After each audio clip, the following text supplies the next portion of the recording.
हरियाणा के गुड़गांव का एक लड़का एल्विश यादव जो कभी देसी कॉमेडी स्केचेस बनाता था, आज इंडिया का सबसे पोलराइजिंग फिगर बन चुका है। एक तरफ फैंस की ऐसी दीवानगी जो उन्हें बिग बॉस का पहला वाइल्ड कार्ड विनर बना दी, और दूसरी तरफ पुलिस केसेस, कंट्रोवर्सीज और जेल की सलाखें। लेकिन सवाल ये नहीं है कि एल्विश यादव कौन है, सवाल ये है कि क्या ये सब एक सोची समझी स्ट्रेटजी है। क्या एल्विश ने इंटरनेट पर अटेंशन को एक गेम बना दिया है? आज हम डिकोड करेंगे the system of Elvish Yadav.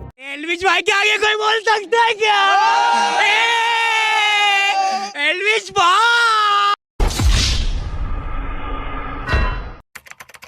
2016-17 का दौर, जब यूट्यूब पर आशीष चंचलानी, अमित भड़ाना, भुवन बाम जैसे यूट्यूबर्स का राज था, तब एंट्री होती है एल्विश यादव की। उनका कंटेंट सिंपल था, हरियाणवी एक्सेंट, देसी लाइफ स्टाइल और मिडिल क्लास फैमिली के किस्से। लोग उनसे कनेक्ट हुए क्योंकि वो अपनी भाषा बोल रहे थे। लेकिन एल्विश को सिर्फ एक और क्रिएटर बनकर नहीं रहना था। उन्हें समझ आ गया कि यूट्यूब पर टेक्निकली सिर्फ कंटेंट काफ़ी नहीं है। फिर आया 2020 का साल। टिकटॉक वर्सेस यूट्यूब की जंग ने इंटरनेट को दो हिस्सों में बांट दिया। यहाँ एल्विश ने अपनी ब्रांडिंग बदली, वो सिर्फ एक कॉमेडियन से रोस्टर बन गए। उन्होंने रिलीजियन, पॉलिटिक्स और कल्चरल इश्यूज पर खुलकर बोलना शुरू किया। इससे उन्हें एक नई पहचान मिली। वो अब सिर्फ एक एंटरटेनर नहीं बल्कि एक आइडियोलॉजी के फेस बन चुके थे। उनका हर वीडियो अब एक स्टेटमेंट होता था और उनका हर दुश्मन उनके फैंस का दुश्मन हो।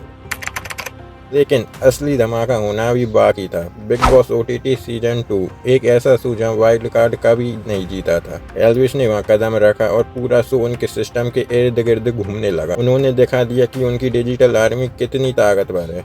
करोड़ों में वोट्स, ट्विटर ट्रेंड्स और हर जगह सिर्फ एक ही नाम। एल्विश ने दिखाया कि अगर आपके पास लॉयल ऑडियंस है तो आप मेन स्ट्रीम मीडिया के रूल्स बदल सकते हैं। वो अब इंटरनेट से बड़े हो चुके थे।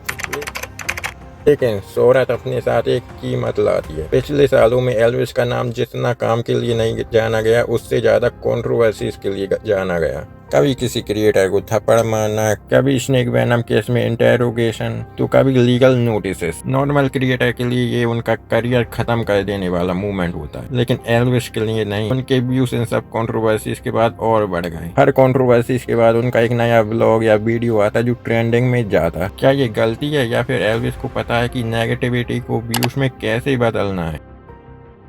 एल्विश यादव इंडिया के नए इंटरनेट एरा के एक परफेक्ट एग्जाम्पल हैं, जहां फेम अब सिर्फ टैलेंट से नहीं बल्कि इन्फ्लुएंस और पावर से मापा जाता है। चाहे आप उन्हें पसंद करें या नफरत, आप उन्हें इग्नोर नहीं कर सकते, और यही उनका सबसे बड़ा सिस्टम है। आपको क्या लगता है, क्या एल्विश यादव एक जीनियस मार्केटर हैं या सिर्फ किस्मत के धनी? कमेंट में जरूर बताना। बाकी ऐसी और वीडियोस के लिए डू सब्सक्राइब।